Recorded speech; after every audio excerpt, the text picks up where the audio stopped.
राधे राधे मेरे प्यारे भाइयों, बहनों, माताओं और बंधुओं। आज मेरी वीडियो का विषय रहेगा श्री विष्णु पुराण की कथा। बंधुओं, आप जब भी श्री विष्णु पुराण की कथा को सुने, पूरा सुने, ताकि आपको कथा सुनने के पूर्ण फल की प्राप्ति हो। बंधुओं, यदि आपने हमारे चैनल को अब तक सब्सक्राइब नहीं किया तो जरूर करें और बेल आइकन दबाना ना भूलें, ताकि आपको हमारी आने वाली सभी वीडियोस की जानकारी सबसे पहले हो सके। बंधुओं, कथा को पूरी सुनने के बाद कमेंट बॉक्स में जय माँ लक्ष्मी, जय विष्णु भगवान की जरूर लिखें, ताकि भगवान के सामने आपकी अटेंडेंस लिखी जा सके। बोलो विष्णु भगवान की जय, लक्ष्मी माता की जय। प्रहलाद जी बोले, हे दैत्य कुल उत्पन्न असुर बालकों, सुनो, मैं तुम्हें परमार्थ का उपदेश करता हूँ। तुम इसे अन्यथा ना समझना, क्योंकि मेरे ऐसा कहने में किसी प्रकार का लोभ आदि कारण नहीं है। सभी जीव जन्म, बाल्य अवस्था और फिर यौवन प्राप्त करते हैं। तत्पश्चात दिन दिन वृद्ध अवस्था की प्राप्ति भी अनिवार्य ही है। हे दैत्य राजकुमारों, फिर यह जीव मृत्यु के मुख में चला जाता है। यह हम और तुम सभी प्रत्यक्ष देखते हैं। मरने पर पुनर्जन्म होता है। यह नियम भी कभी नहीं टलता। इस विषय में आगम भी प्रमाण है कि बिना उपादान के कोई वस्तु उत्पन्न नहीं होती। पुनर्जन्म प्राप्त कराने वाली गर्भवास आदि जितनी अवस्थाएं हैं, उन सब को दुख रूप ही जानो। मनुष्य मूर्खतावश क्षुधा, तृष्णा और शीत आदि की शांति को सुख मानते हैं, परंतु वास्तव में तो वे दुख मात्र ही हैं। जिनका शरीर वात आदि दोष से अत्यंत शिथिल हो जाता है, उन्हें जिस प्रकार व्यायाम सुखप्रद प्रतीत होता है, उसी प्रकार जिनकी दृष्टि भ्रांति ज्ञान से ढकी हुई है, उन्हें दुख ही सुख रूप जान पड़ता है। अहो, कहाँ तक कफ आदि महाघृणित पदार्थों का समूह रूप शरीर, और कहाँ कांति, शोभा, सौंदर्य, रमणीयता आदि दिव्य गुण। यदि किसी मूढ़ पुरुष की मांस, रुधिर, पीप, विष्ठा, मूत्र, स्नायु, मज्जा और अस्थियों के समूह रूप इस शरीर में प्रीति हो सकती है, तो उसे नरक भी प्रिय लग सकता है। अग्नि, जल और भात क्रमशः शीत, तृषा और क्षुधा के कारण ही सुखकारी होते हैं, और इनके प्रतियोगी जल आदि भी अपने से भिन्न अग्नि आदि के कारण ही सुख के हेतु होते हैं। हे दैत्य कुमारों, विषयों का जितना जितना संग्रह किया जाता है, उतना उतना ही वे मनुष्य के चित्त में दुख बढ़ाते हैं। जीव अपने मन को प्रिय लगने वाले जितने ही संबंधों को बढ़ाता जाता है, उतने ही उसके हृदय में शोक रूपी कांटे स्थिर होते जाते हैं। घर में जो कुछ धन धान्य आदि होते हैं, मनुष्य के जहाँ तहाँ रहने पर भी वे पदार्थ उसके चित्त में बने रहते हैं, और उनके नाश और दाह आदि की सामग्री भी उसी में मौजूद होती है। इस प्रकार जीते जी तो यहाँ महान दुख होता ही है। मरने पर भी यम यातनाओं का और गर्भ प्रवेश का उग्र कष्ट भोगना पड़ता है। यदि तुम्हें गर्भावास में लेश मात्र भी सुख का अनुमान होता, तो कहो सारा संसार इसी प्रकार अत्यंत दुखमय है। इसलिए दुखों के परम आश्रय इस संसार समुद्र में एकमात्र विष्णु भगवान ही आप लोगों की परम गति है। यह मैं सर्वथा सत्य कहता हूँ। ऐसा मत समझो कि हम तो अभी बालक हैं, क्योंकि जरा, यौवन और जन्म आदि अवस्थाएं तो देह के ही धर्म है। शरीर का अधिष्ठाता आत्मा तो नित्य है, उसमें यह कोई धर्म नहीं है। जो मनुष्य ऐसी दुराशाओं को विक्षिप्त चित्त में रखता है, अभी मैं बालक हूँ, इसलिए इच्छा अनुसार खेल कूद लूं। युवा अवस्था प्राप्त होने पर कल्याण साधन का यत्न करूंगा। अभी मैं युवा हूँ, बुढ़ापे में आत्म कल्याण करूंगा। और वृद्ध होने पर सोचता है कि मैं बूढ़ा हो गया, अब तो मेरी इंद्रियां अपने कर्मों में प्रवृत्त ही नहीं होती। शरीर के शिथिल हो जाने पर अब मैं क्या कर सकता हूँ? सामर्थ्य रहते तो मैंने कुछ किया ही नहीं। वह अपने कल्याण पथ पर कभी अग्रसर नहीं होता, केवल भोग तृष्णा में ही व्याकुल रहता है। मूर्ख लोग अपनी बाल्य अवस्था में खेल कूद में लगे रहते हैं, युवा अवस्था में विषयों में फंस जाते हैं और बुढ़ापा आने पर उन्हें असमर्थता के कारण व्यर्थ ही काटते जाते हैं। इसलिए विवेकी पुरुष को चाहिए कि देह की बाल्य, यौवन और वृद्ध आदि अवस्थाओं की अपेक्षा ना करके बाल्य अवस्था में ही अपने कल्याण का यत्न करे। मैंने तुम लोगों से जो कुछ कहा है उसे यदि तुम मिथ्या नहीं समझते तो मेरी प्रसन्नता के लिए ही बंधन को छुटाने वाले श्री विष्णु भगवान का स्मरण करो। उनका स्मरण करने में परिश्रम भी क्या है और स्मरण मात्र से ही वे अति शुभ फल देते हैं। रात दिन उन्हीं का स्मरण करने वालों का पाप भी नष्ट हो जाता है। उन सर्वभूतस्थ प्रभु में तुम्हारी बुद्धि अहर्निश लगी रहे और उनमें निरंतर तुम्हारा प्रेम बढ़े, इस प्रकार तुम्हारे दूर हो जाएंगे। जबकि यह सभी संसार ताप त्रय से दग्ध हो रहा है तो इस बेचारे शोचनीय जीवों से कौन बुद्धिमान द्वेष करेगा? यदि ऐसा दिखाई दे कि और जीव तो आनंद में है, मैं ही परम शक्तिहीन हूँ, तब भी प्रसन्न ही होना चाहिए, क्योंकि द्वेष का फल तो दुख रूप ही है। यदि कोई प्राणी वैर भाव से द्वेष भी करे तो विचारवानों के लिए तो वे अहो ये महामोह से व्याप्त है, इस प्रकार अत्यंत शोचनीय है। हे दैत्यगण, ये मैंने भिन्न भिन्न दृष्टि वालों के विकल्प भिन्न भिन्न उपाय कहे, अब उनका समन्वय पूर्वक साक्षात विचार सुनो। यह संपूर्ण जगत सर्वभूत में भगवान विष्णु का विस्तार है। विचक्षण पुरुषों को इसे आत्मा के समान अभेद रूप से देखना चाहिए। इसलिए दैत्य भाव को छोड़कर हम और तुम ऐसा यत्न करें जिससे शांति लाभ कर सके।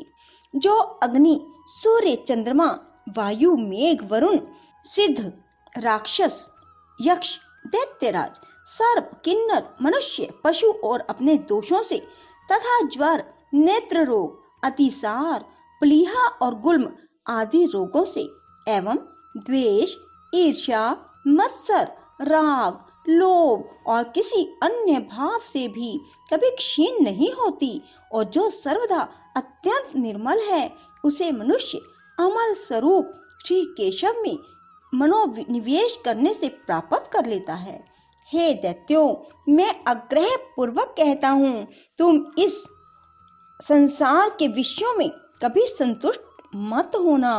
तुम सर्वत्र समदृष्टि करो, क्योंकि समता ही श्री अच्युत की आराधना है।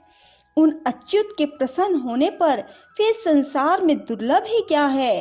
तुम धर्म, अर्थ और काम की इच्छा कभी ना करना, वे तो अत्यंत तुच्छ हैं। उस ब्रह्म रूप महावृक्ष का आश्रय लेने पर तो तुम निसंदेह महाफल प्राप्त कर लोगे। इति श्री विष्णु पुराणे प्रथम अंशे सप्तदशो अध्याय। 18वां अध्याय। बोलो विष्णु भगवान की जय, लक्ष्मी माता की जय। प्रहलाद को मारने के लिए विष, शस्त्र और अग्नि आदि का प्रयोग एवं प्रहलाद कृत भगवत स्तुति। श्री प्राशर जी बोले, उनकी ऐसी चेष्टा देख दैत्यों ने दैत्यराज हिरण्यकशिपु से डटकर उससे सारा वृतांत कह सुनाया, और उसने भी तुरंत अपने रसोइयों को बुलाकर कहा। हिरण्यकशिपु बोला, अरे सूदगण, मेरा यह दुष्ट और दुर्मति पुत्र औरों को भी कुमार्ग का उपदेश देता है। अतः तुम शीघ्र इसे मार डालो। तुम उसे उसके बिना जाने समस्त खाद्य पदार्थों में हलाहल विष मिला कर दो और किसी प्रकार का सोच विचार ना कर उस पापी को मार डालो। श्री पार्षद जी बोले, तब उन रसोइयों ने महात्मा प्रहलाद को जैसे कि उनके पिता ने आज्ञा दी थी उसी के अनुसार विष दे दिया। हे मैत्रेय, तब वे उस घोर हलाहल विष को भगवान नाम के उच्चारण से अभिमंत्रित कर अन्न के साथ खा गए। भगवान नाम के प्रभाव से निस्तेज हुए उस विष को खाकर उसे बिना किसी विकार के पचाकर स्वस्थ चित्त से स्थित रहे। उस महान विष को पचा हुआ देख रसोइयों ने भय से व्याकुल हो हिरण्यकशिपु के पास जा उसे प्रणाम करके कहा। सूदगण बोले, हे दैत्यराज, हमने आपकी आज्ञा से अत्यंत तीक्ष्ण विष दिया था, तथापि आपके पुत्र प्रहलाद ने उसे अन्न के साथ पचा लिया। हिरण्यकशिपु बोला, हे पुरोहितगण, शीघ्रता करो, उसे नष्ट करने के लिए अपकृत्य उत्पन्न करो और देरी ना करो। श्री पार्षद जी बोले, तब पुरोहितों ने अति विनीत प्रहलाद से उसके पास जाकर शांति पूर्वक कहा। पुरोहित बोले, हे आयुष्मान, तुम त्रिलोकी में विख्यात ब्रह्मा जी के कुल में उत्पन्न हुए हो और दैत्यराज हिरण्यकशिपु के पुत्र हो। तुम्हें देवता, अनंत अथवा और भी किसी से क्या प्रयोजन है? तुम्हारे पिता तुम्हारे तथा संपूर्ण लोकों के आश्रय हैं और तुम भी ऐसे ही होगे। इसलिए तुम यह विपक्ष की स्तुति करना छोड़ दो। तुम्हारे पिता इस प्रकार प्रशंसनीय हैं, वे ही समस्त गुरुओं में परम गुरु हैं। प्रहलाद जी बोले, हे महाभागगण, यह ठीक ही है। इस संपूर्ण त्रिलोकी में भगवान मरीचि का यह महान कुल अवश्य ही प्रशंसनीय है। इसमें कोई कुछ भी अन्यथा नहीं कह सकता और मेरे पिताजी भी संपूर्ण जगत में बहुत बड़े पराक्रमी हैं, यह भी मैं जानता हूँ। यह बात भी बिल्कुल ठीक है, अन्यथा नहीं। और आपने जो कहा कि समस्त गुरुओं में पिता ही परम गुरु हैं, इसमें भी मुझे लेश मात्र संदेह नहीं है। पिताजी परम गुरु हैं और प्रयत्न पूर्वक पूजनीय हैं, इसमें कोई संदेह नहीं। और मेरे चित्त में भी यही विचार स्थिर है कि मैं उनका कोई अपराध नहीं करूंगा। किंतु आपने जो यह कहा कि तुझे अनंत से क्या प्रयोजन है, सो ऐसी बात को भला कौन न्यायोचित कह सकता है? आपका यह कथन किसी भी तरह ठीक नहीं है। ऐसा कहकर वे उनका गौरव रखने के लिए चुप हो गए और फिर हंसकर कहने लगे, तुझे अनंत से क्या प्रयोजन है? इस विचार को धन्यवाद है। हे मेरे गुरुगण, आप कहते हैं कि तुझे अनंत से क्या प्रयोजन है, धन्यवाद है आपके इस विचार को। अच्छा, यदि आपको बुरा ना लगे तो मुझे अनंत से जो प्रयोजन है सो सुनिए। धर्म, अर्थ, काम और मोक्ष, ये चार पुरुषार्थ कहे जाते हैं। ये चारों ही जिनसे सिद्ध होते हैं, उनसे क्या प्रयोजन? आपके इस कथन को क्या कहा जाए? उन अनंत से ही दक्ष और मरीचि आदि तथा अन्य अन्य ऋषीश्वरों को धर्म, किन्हीं अन्य मुनीश्वरों को अर्थ और अन्य किन्हीं को की प्राप्ति हुई है। किन्हीं अन्य महापुरुषों ने ज्ञान, ध्यान और समाधि के द्वारा उन्हीं के तत्व को जानकर अपने संसार बंधन को काटकर मोक्ष पद प्राप्त किया है।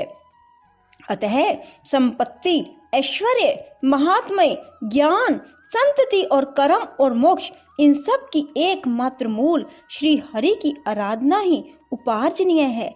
हे द्विजगण, इस प्रकार जिनसे अर्थ, धर्म, काम और मोक्ष ये चारों ही फल प्राप्त होते हैं, उनके लिए भी आप ऐसा क्यों कहते हैं कि अनंत से तुझे क्या प्रयोजन है और बहुत कहने से क्या लाभ? आप लोग तो मेरे गुरु हैं, उचित अनुचित सभी कुछ कह सकते हैं और मुझे तो विचार भी बहुत ही कम है। इस विषय में अधिक क्या कहा जाए? सबके अंतःकरणों में स्थित एकमात्र वे ही संसार के स्वामी, उनके रचिता, पालक और संहारक हैं। वे ही भोक्ता और भोज्य तथा वे ही एकमात्र जगदीश्वर हैं। हे गुरुगण, मैंने बाल्य भाव से यदि कुछ अनुचित कहा हो तो आप क्षमा करें। पुरोहित गण बोले, अरे बालक, हमने तो यह समझकर कि तू फिर ऐसी बात ना कहेगा, तुझे अग्नि में जलने से बचाया है। हम यह नहीं जानते थे कि तू ऐसा बुद्धिहीन है। रे दुर्मते, यदि तू हमारे कहने से अपने इस मोह में आग्रह को नहीं छोड़ेगा तो हम तुझे नष्ट करने के लिए कृत्य उत्पन्न करेंगे। प्रहलाद जी बोले, कौन जीव किससे मारा जाता है और कौन किससे रक्षित होता है? शुभ और अशुभ आचरणों के द्वारा आत्मा स्वयं ही अपनी रक्षा और नाश करता है। कर्मों के कारण ही सब उत्पन्न होते हैं और कर्म ही उनकी शुभ अशुभ गतियों के साधन हैं। इसलिए प्रयत्न पूर्वक शुभ कर्मों का ही आचरण करना चाहिए। श्री प्राशर जी बोले, उनके ऐसा कहने पर उन दैत्यराज के पुरोहितों ने क्रोधित होकर अग्नि शिखा के समान प्रज्वलित शरीर वाली कृत्या उत्पन्न कर दी। उस अति भयंकरी ने अपने पादाघात से पृथ्वी को कंपित करते हुए वहां प्रकट होकर बड़े क्रोध से प्रहलाद जी की छाती में त्रिशूल से प्रहार किया, किंतु उस बालक के वक्ष स्थल में लगते ही वह तेजोमय त्रिशूल टूटकर पृथ्वी पर गिर पड़ा और वहां गिरने से भी उसके सैकड़ों टुकड़े हो गए।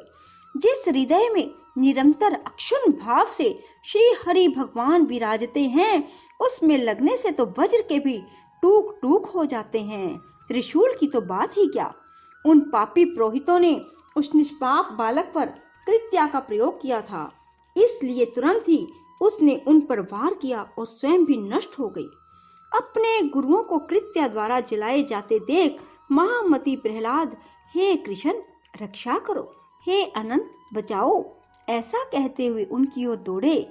प्रहलाद जी कहने लगे, हे सर्वव्यापी विश्वरूप विश्व सृष्टा जनार्दन, इन ब्राह्मणों की मंत्र अग्नि रूप दुस्सह दुख से रक्षा करो। सर्वव्यापी जगत गुरु भगवान विष्णु सभी प्राणियों में व्यापक हैं। इस सत्य के प्रभाव से ये पुरोहितगण जीवित हो जाएं। यदि मैं सर्वव्यापी और अक्षय श्री विष्णु भगवान को अपने विपक्षियों में भी देखता हूँ तो ये पुरोहितगण जीवित हो जाएं। जो लोग मुझे मारने के लिए आए, जिन्होंने मुझे विष दिया, जिन्होंने आग में जलाया, जिन्होंने दिग्गजों से पीड़ित कराया और जिन्होंने सर्पों से डसाया, उन सब के प्रति यदि मैं समान मित्र भाव से रहूं और मेरी कभी पाप बुद्धि नहीं हुई तो उस सत्य के प्रभाव से ये दैत्य पुरोहित जी उठें। श्री प्राशर जी बोले, ऐसा कहकर उनके स्पर्श करते ही वे ब्राह्मण स्वस्थ होकर उठ बैठे और उस विनय अवनत बालक से कहने लगे। पुरोहितगण बोले, हे वत्स, तू बड़ा श्रेष्ठ है। तू दीर्घ आयु, निद्वंद, बल वीर्य संपन्न तथा पुत्र पौत्र एवं धन ऐश्वर्य आदि से संपन्न हो। श्री प्राशर जी बोले, हे महामुने, ऐसा कह पुरोहितों ने दैत्यराज हिरण्यकशिपु के पास जा उसे सारा समाचार ज्यों का त्यों सुना दिया। ओम हरे राम